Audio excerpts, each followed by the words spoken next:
میں یہ جاننا چاہتا ہوں اس پوری گفتگو کو سننے کے بعد کہ یہ جو گڈ ول کی ایک فضا بنی ہے پاکستان کی، یہ ہم سکسٹیز میں بھی دیکھتے آئے ہیں، ایٹیز میں بھی دیکھتے آئے ہیں، مشرف صاحب کے زمانے میں بھی، کہ ایک خاص حوالے سے جو ہے گڈ ول رہی ہے اور ہم نے اس کی فصل بھی کاٹی ہے، لیکن پھر جو بھی فائدے ہوتے ہیں وہ پھر تھن ایئر میں جو ہے ہم نے ختم ہوتے ہوئے بھی دیکھیں۔ اب جو ایک فضا بنی ہے اس میں اگر فرض کریں کہ ہمیں اس کا پھل ملتا ہے مختلف ملکوں کی طرف سے، ہمارے پاس کیپیسٹی کتنی ہے اسے ایبزارب کرنے کی؟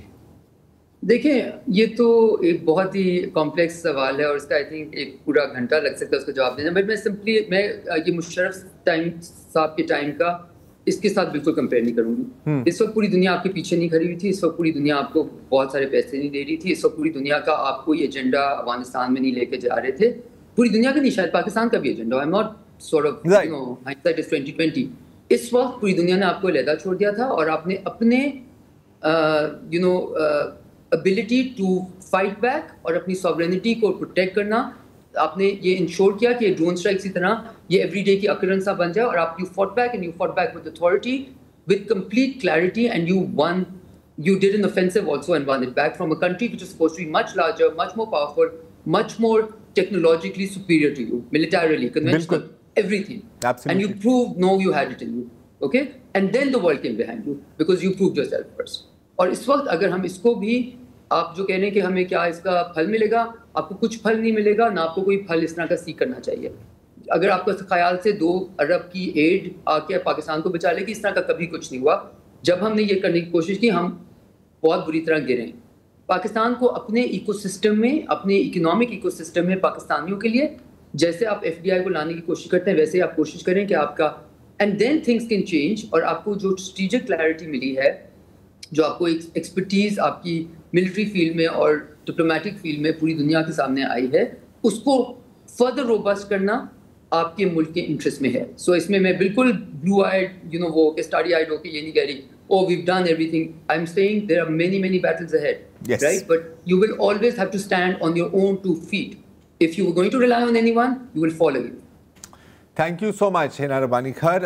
بالکل مطلب اگر کسی پہ کرنا ہے تو بندے نے اپنے آپ پہ ہی ریلائی کرنا ہے، کسی اور کے آسرے میں بیٹھو گے کہ 7th فلیٹ آ رہی ہے، ایسا نہیں ہونے والا نا یار۔ میں 1947 سے یہ جملہ کیوں سن رہا ہوں پہلے تو یہ کیونکہ یہ 1947 میں بھی اتنا ہی سچ تھا جتنا ہی آج ہے۔ تو ہم 2147 میں بھی کیا یہی کہہ رہے ہوں گے کہ ہمیں اپنے پیروں پہ کھڑا ہونا چاہیے، ہمیں اکنامک ریسٹرکچرنگ کرنی چاہیے، ہمیں پولیٹیکلی جو ہے دیکھیں وہ سر جب تک ہم نے ہولسٹک اور براڈ بیسڈ اچھا اینی وے دیکھیں اب یہ ہم موضوع سے ہٹ رہے ہیں۔ اب مسئلہ یہ ہوتا ہے کہ جب ہم ایک اتنی کمپلیکس سبجیکٹ پر بات کر رہے ہوں جیسے جیو پالیٹکس ہے، جس میں 24 مطلب نہ صرف ہر پارٹ موونگ ہے لیکن ہر 2 منٹ کے بعد نئے پرزے اس میں ایڈ ہو رہے ہیں نا، it's like building a puzzle. اس میں آپ کے پاس آدھے پرزے ہیں نہیں اور آپ کو پتہ ہی نہیں ہے شاید آدھے پرزے دوسرے اور سے کسی اور پزل سے آئے، اٹس کریزی۔ اس کو آدھے گھنٹے یا 35 منٹ میں سمیٹنا اور سمجھنا میرا خیال ہے کہ تقریباً ناممکن ہے۔ ہیونگ سیڈ دیٹ، اپرچونیٹیز یقیناً ہیں، آپ اس کو کنورٹ کیسے کریں گے اور جو آپ کے خلاف جو پلیئرز ہیں ان کو کاؤنٹر کیسے کریں گے، these are going to be critical in 2020۔ یہی تو فارن پالیسی کا گیم، یہی فارن پالیسی کا گیم ہے۔ لیکن ایک بات ہے زرار صاحب، جی سر، ہم جو رسا ہوتا ہے نا اس پہ چلنے کے ایکسپرٹ ہیں ہم۔ اچھا اس اینڈ سے اس اینڈ پہ پہنچ بھی جاتے ہیں لیکن پھر ہم سوچتے ہیں پہنچ تو گئے، اب کیا کرنا ہے، اب کیا کرنا ہے۔ اچھا مسئلہ ہے کہ میرا خیال ہے کہ اس رسے کی کوئی اینڈ ہی نہیں ہے، آپ مسلسل اس رسے پہ ہی رہتے ہیں، not just us, the whole world.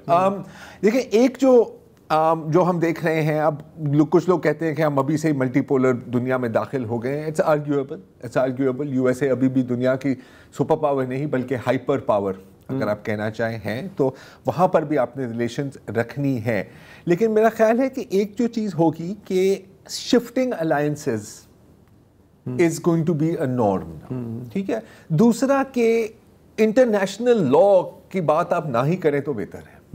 یا انٹرنیشنل نہیں اب نہیں کرنی چاہیے. 7 اکتوبر 2023 کے بعد جو انٹرنیشنل لا کی بات کرتا ہے بے وقوفی کی بات کرتا ہے. ابھی بھی بہت سوال ہیں میرے ذہن میں کہ ایک تو ابھی حال میں جو ہم نے قطر کی طرف سے اور فار ایگزامپل جزیرہ عربک کی جو ٹون میں نے دیکھی ہے وہ تھوڑی سی مجھے عجیب لگ رہی ہے پاکستان کی. اچھا لیکن میری دعا ہے 2026 میں غزہ میں جو کچھ بھی ہو کم از کم بمباری نہ ہو. بمباری نہیں تو بھوک سے مارا جائے گا, بھوک سے نہیں تو سردی سے مارا جائے گا. ٹھیک ہے جی, فی الحال اتنا ہی. خدا حافظ.